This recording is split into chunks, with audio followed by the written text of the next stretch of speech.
ఇప్పుడు తెలుగు 2 రాష్ట్రాల్లో చూసుకున్నట్లయితే 'లావణ్య' హీరో 'రాజ్ తరుణ్' టాపికే ఎక్కువ నడుస్తూ ఉంది. సోషల్ మీడియాలో అయితే హల్చల్ చేస్తుంది.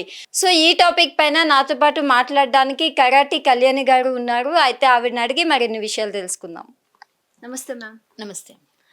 మ్యామ్ ఇప్పుడు చూసుకుంటే తెలుగు 2 రాష్ట్రాల్లో అసలు 'రాజ్ తరుణ్' గురించి అండ్ 'లావణ్య' గురించి హాట్ టాపిక్ నడుస్తుంది. అయితే 'లావణ్య' చూసుకుంటే అసలు వాళ్ళ రిలేషన్ చాలా స్ట్రాంగ్ అని చాలా ఆధారాలైతే బయటకి తీసుకొస్తుంది. కానీ 'రాజ్ తరుణ్' చూస్తే అవన్నీ ఫేక్ అని అంటున్నాడు. సో, దీనిపైన మీ అభిప్రాయం ఏంటి?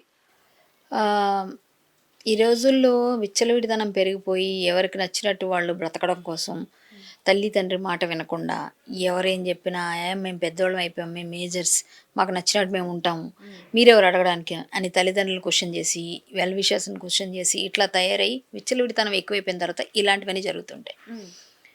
సో, ఇప్పుడు అమ్మాయికి, అబ్బాయికి నచ్చినంత కాలం బావుంది. తిరిగారు, హ్యాపీగా ఉన్నారు. పెళ్లి చేసుకుంటాం అనుకున్నారు, చేసుకున్నారు. లేతే అమ్మాయి చెప్తున్న ఆధారాల ప్రకారం 2 టైమ్స్ అబార్షన్ అంటున్నారు. ఏ ఆడపిల్ల అబార్షన్ అయిందని అంత పబ్లిక్‌గా చెప్పదు.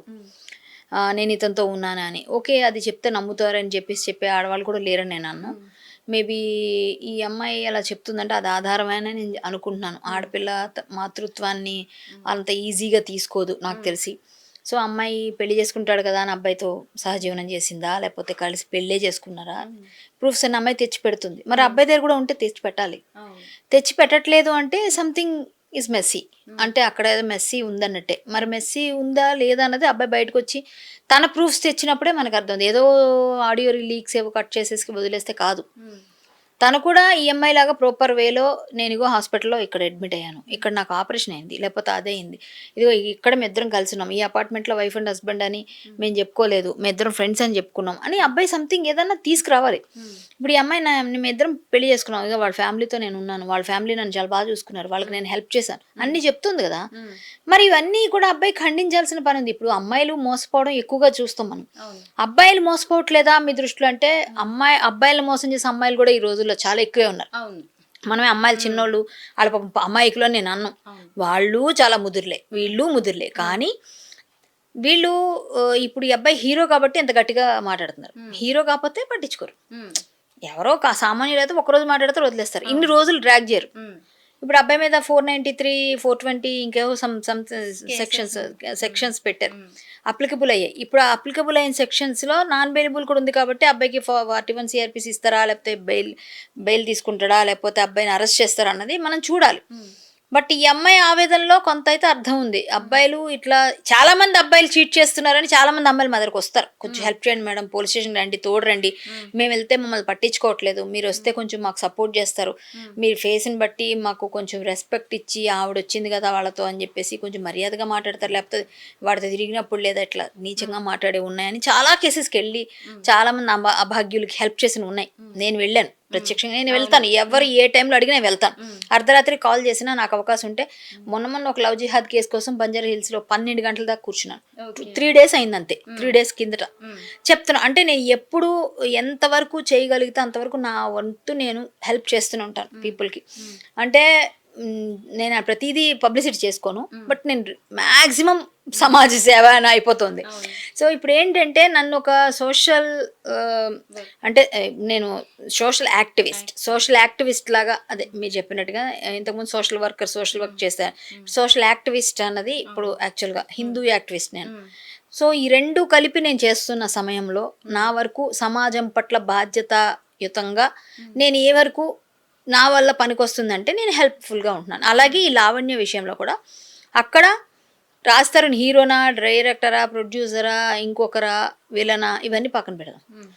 ఈ అమ్మాయి ఎవరన్నది ఆ పక్కన పెట్టండి. ఒక అబ్బాయి ఒక అమ్మాయి ఇద్దరిని తీసుకుంటే ఆ అబ్బాయి ఈ అమ్మాయికి ప్రెగ్నెన్సీ చేశాడని ఆమె చెప్తుంది. ఆ టైంలో నేను కాదు అమ్మాయితో వెళ్ళింది హాస్పిటల్కి, అమ్మాయి ప్రెగ్నెంట్ అయింది కరెక్టే, నేను కాదు, ఎవరో పేర్లు చెప్తున్నాడు ఆయన, ఇంకొక ఆయన పేరు కూడా తెరమెత్తేస్తున్నాడు. సో అవన్నీ నీ ఆధారాలు ఉంటే తీసుకురా, లేని పక్షంలో నువ్వు కామ్గా నువ్వు సరెండర్ అవ్వాల్సిందే పోలీస్కైనా. మేడం ఇక్కడ చూస్తే లావణ్య అంత స్ట్రాంగ్గా ఎవిడెన్స్ చూపిస్తున్నప్పుడు మరి 'రాజ్ తరుణ్' ఎందుకు చూపించలేకపోతున్నాడు అంటారు? అదే అమ్మా. ఇప్పుడు ఆ అబ్బాయి ఇప్పుడు ఈ అమ్మాయి సోర్స్ 4 డేస్ కనిపించకుండా అన్ని రెడీ చేసుకొని వచ్చింది. అవునా? అమ్మాయి ఎక్కడికెళ్ళింది? కేసు పెట్టింది అని మొన్నటిదాకా అన్నారుగా. అమ్మాయి అన్ని ఫైల్ చేసుకోవడానికి టైం పట్టింది. ఇప్పుడు ఈ అబ్బాయి కూడా టైం పడుతుందేమో చూద్దాం. అదే అంటున్నా, ఈ అబ్బాయి కూడా టైం ఇవ్వాలి. టైం ఇచ్చిన తర్వాత అబ్బాయి వచ్చిన తర్వాత అబ్బాయి తప్పు ఉందా లేదా అనేది బయటకు వస్తుంది. ఇప్పుడు అమ్మాయా అబ్బాయా ఎవరు తప్పు ఉన్నా శిక్ష పడాల్సింది. తప్పు చేసిన వాళ్ళు ఎవరు అబ్బాయినా అమ్మాయినా శిక్ష పడాల్సిందే. ఒకవేళ ఈ అమ్మాయే అబ్బాయిని మీద లేనిపోని తప్పుడు కేసులు ఆరోపిస్తే మాత్రం ఈ అమ్మాయికి కూడా శిక్ష పడాలి. అంతేగాని పర్లేదులే అమ్మాయి కదా అని వదిలేసేది లేదు. అబ్బాయి కానీ తప్పు చేస్తే ఆ అబ్బాయి ఎంత పెద్ద హీరో అయినా ఏమైనా ఆ అబ్బాయిని కూడా కోర్టుకు లాగాల్సిందే, శిక్ష పడాల్సిందే. మన శిక్షా స్మృతులు మారాల్సిందే. ఇన్స్టెంట్గా చాలా వరకు తొందరగా అవ్వాలి. అమ్మాయిల్ని ఏదో వాడుకొని కొన్ని రోజుల తర్వాత మోజు తీరిన తర్వాత 10 సంవత్సరాలు 20 సంవత్సరాలు తిరిగేస్తారు. తర్వాత వేరెవరో కనిపించం కానీ ఇటువైపు మనకి 7 ఇయర్స్ ఇచ్చింగ్ అని ఒకటి ఉంటుందట మగాళ్ళకి. 7 ఇయర్స్ దాటంగానే 7 ఇయర్స్ అవగానే ఈ అమ్మాయి అందంగా కనిపించిన అమ్మాయి అనాకారిగా కనిపించి వేరే వైపు మనసు లాగుతూ ఉంటుంది. 7 సంవత్సరాల తర్వాత అంటారు, పెళ్ళైనా కూడా చెప్తుంటారు అట్లా. అలా నేను విన్నదే, చదివిందే పుస్తకాల్లో. సో 7 ఇయర్స్ ఇచ్చింగ్ లాగా 10 ఇయర్స్ దగ్గర పడింది కదా పాపం.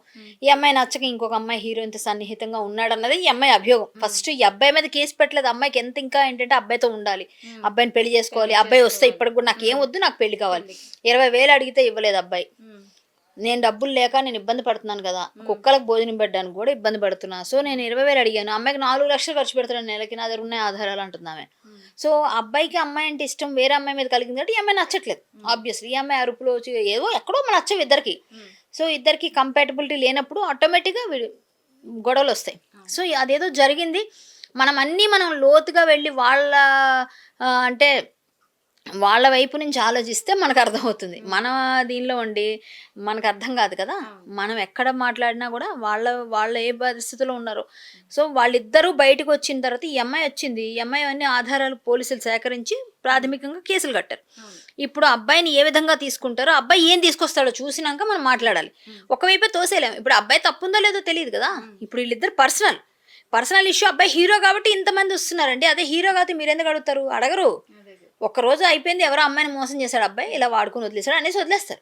రాస్తారు నవ్వడం వల్ల. అవతల అమ్మాయి కూడా హీరోయిన్ అయి ఉండడం, పక్కన ఇంకొక అమ్మాయి, ఈ అమ్మాయి కూడా ఒకసారి కేసులోకి వెళ్ళి వచ్చింది, డ్రగ్స్ కేసులో దీనిలో. కాబట్టి ఇవన్నీ ఇక్కడ మెయిన్ ప్రధాన భూమిక పోషిస్తున్నాయని చెప్పాలి. సో రాజ్ తరుణ్ కూడా ముందుకు వచ్చి మాట్లాడినాక, ఒకవేళ అబ్బాయి తప్పు చేస్తే నేనైతే ఖచ్చితంగా అబ్బాయిలైనా అమ్మాయిలైనా తప్పు చేసిన వాళ్ళని శిక్షించాలని అంటాను. కరెక్ట్గా మాట్లాడితే ఆ అమ్మాయిని అలా మోసం చేయడం తప్పు. అబ్బాయి పెళ్లి చేసుకుంటే సంతోషం, చేసుకోవాలని నేను కోరుకుంటున్నాను. అబార్షన్ చేయించి నిజంగా ఈ అబ్బాయి చేయించుంటే మాత్రం చాలా. అయితే ఇప్పుడు మేడం లావణ్య డ్రగ్స్ తీసుకున్న తర్వాతనే నేను దూరం పెట్టేశాను అని చెప్తున్నాడు. అండ్ లావణ్య కూడా చెప్పింది కదా నేను డ్రగ్స్ తీసుకున్నాను అనేసి. ఇప్పుడు రీసెంట్గా మనం చూస్తే బెంగళూరు రేవ్ పార్టీలో కూడా మన తెలుగు ఇండస్ట్రీ నుంచి హేమ గారి మీద చాలా టాపిక్ అయితే నడిచింది. సో ఈ డ్రగ్స్ తీసుకోవడమే అసలు తన బ్రేకప్కి ఇప్పుడు కారణం అంటారు. ఈ డ్రగ్ దానికి ఆ డ్రగ్ దానికి ఏం సంబంధం లేదు. యాక్చువల్లీ సంబంధం ఉందంటే సంబంధం అన్నది ఓన్లీ డ్రగ్ అన్నమాటే. ఇప్పుడు డ్రగ్ అనేది ఎక్కడ ఉన్నా ఎవరు తీసుకున్నా అది తప్పే. అది ఎవరు తీసుకున్నా ఎవరు తీసుకోపోయినా. ఇప్పుడు హేమ గారి మీద అభియోగం వచ్చింది అంటే మేమందరం మాట్లాడాము, అప్పుడు అయిపోయింది. ఆ తర్వాత ఆవిడ నేను తీసుకోలేదని ఆవిడ వైపు నుంచి ఆవిడ ప్రొటెస్ట్ చేస్తున్నారు.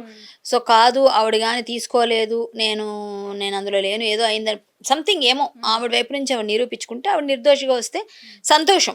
ఆవిడకి నిర్దోషిగా రావాలనే కోరుకుందాం. ఎందుకంటే ఒక ఆడపిల్ల ఇబ్బందులు పడితే ఎవరికైనా బాధ అనిపిస్తుంది కాబట్టి సో ఆవిడ నిర్దోషిగా రావాలని కోరుకుందాం. అది అయిపోయింది ఆ టాపిక్. ఆవిడ డ్రగ్స్ తీసుకున్న కలకలమైన ఈ అమ్మాయి టాలీవుడ్కి సంబంధం లేదు. ఒక లవర్ అయ్యింది ఆ అబ్బాయికి, ఒక హీరోకి. ఈ అమ్మాయి ఇండస్ట్రీ అమ్మాయి కాదు. సో ఈ ఇండస్ట్రీ వాళ్ళతో పరిచయాలు ఉన్నాయి ఆమెకి. సో ఈ అమ్మాయి డ్రగ్ ఎలా అలవాటైంది, ఎక్కడ అలవాటైంది అంటే ఈ అమ్మాయి ఒక్కటేనా, లేకపోతే అబ్బాయి కూడా తీసుకుంటాడా, లేకపోతే వేరే ఇంకెవరి దగ్గరైనా అలవాటైందా? సరే ఈ అమ్మాయి నుంచి మొదలు పెట్టండి ఇన్వెస్టిగేషన్. ఎక్కడి నుంచి ఉందో తెలుస్తుంది కదా, ఎవరి దగ్గర ఉంది, అంటే ఎక్కడ డొంక ఉంది, తీగ లాగితే కదా డొంక కదులుతుంది. సరే ఈ అమ్మాయి నుంచి మొదలు పెట్టండి. అమ్మాయిని 45 days పెట్టారు. సరే ఏం జరిగింది? అమ్మాయి తీసుకుందా? తీసుకుంటే ఎవరు నేర్పారు? ఎక్కడ అలవాటైంది? ఏ పబ్బులో అలవాటైంది? లేకపోతే ఏ ఇంట్లో అలవాటైంది? ఎవరితో ఉన్నప్పుడు అలవాటైంది? ఇవన్నీ తీస్తే ఆటోమేటిక్ బయటకు వచ్చేస్తాయి మొత్తం. సో అక్కడి నుంచి తీసుకోవాలి తప్ప మనం ఈ అమ్మాయి పైనే వేసేయలేం మొత్తం, అలాగని అబ్బాయి పైన కూడా వేసేయలేం. ఇన్వెస్టిగేషన్ స్టార్ట్ చేస్తే ఎవరి వైపు నుంచి తప్పు ఉందో ముందు చిన్నగానే మొదలవుతుంది కదా. ఆ తర్వాత మొత్తం బయటకు వస్తుంది. అంటే ఇప్పుడు ఈ టాపిక్ బయటకు వచ్చాక చాలా మంది సోషల్ మీడియాలో కానీ ఏమంటున్నారంటే ఇండస్ట్రీలో చాలా మంది డ్రగ్స్ తీసుకోవడం వల్లనే వాళ్ళ లైఫ్లో ఏదో ఒకటి ఇట్లాంటివి జరుగుతున్నాయి అనేసి అంటున్నారు. ఇండస్ట్రీ వాళ్ళే తీసుకోవడం ఏంటమ్మా, అదే అంటున్నా. ఇండస్ట్రీలో మేము ఉన్నాము 24 సంవత్సరాలు నేను ఇండస్ట్రీలో ఉండి నాకు మందు తెలీదు, ఏ పబ్బులు తెలియవు, ఏ పార్టీలు తెలియవు. ఇండస్ట్రీలో అందరూ తీసుకోవట్లేదు, మీరు తప్పు మాట్లాడుతున్నారు. ఇండస్ట్రీ మొత్తాన్ని ఆపాదించకండి, ఇండస్ట్రీలో కాదు. ఇండస్ట్రీలో నో, చాలా మంది కూడా కాదు, చాలా తక్కువ మందే ఉంటారు డ్రగ్స్ ఈ పబ్బింగ్ అనేవాళ్ళు, అసలు తక్కువ ఉంటారు.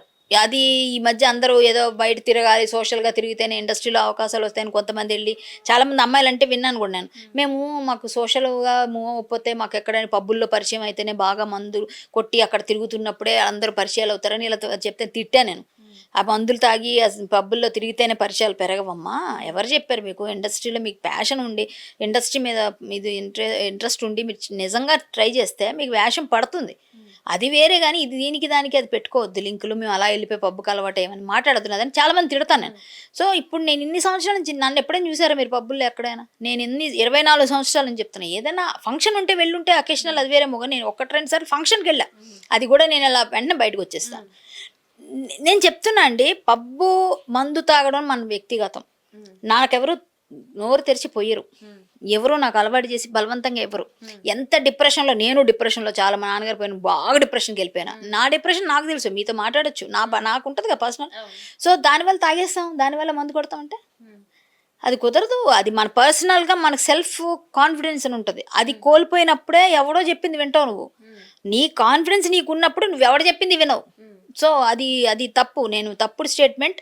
ఇండస్ట్రీలో అందరూ కాదు, కొంతమంది ఎవరైనా ఇలా అలవాటు పడి కొంచెం ఉన్నవాళ్ళు వెళ్తారేమో, అది అందరికీ ఆపాదించకండి. ఇండస్ట్రీ అంతా అలా లేదు, ఇండస్ట్రీ ఎప్పుడు మంచిగానే ఉంది. ఇండస్ట్రీ ఎవరో ఆకలిని వచ్చిన అన్నం పెడుతుంది, ఎవరైనా ఇబ్బందుల్లో ఉన్న సాయం చేస్తుంది. ఇండస్ట్రీలో ఇలా పాడైపోమని చెప్పి ఎవరిని చెప్పరు, ఎవరు ఎంకరేజ్ కూడా చేయరు. అలా ఎవరు చేస్తే అది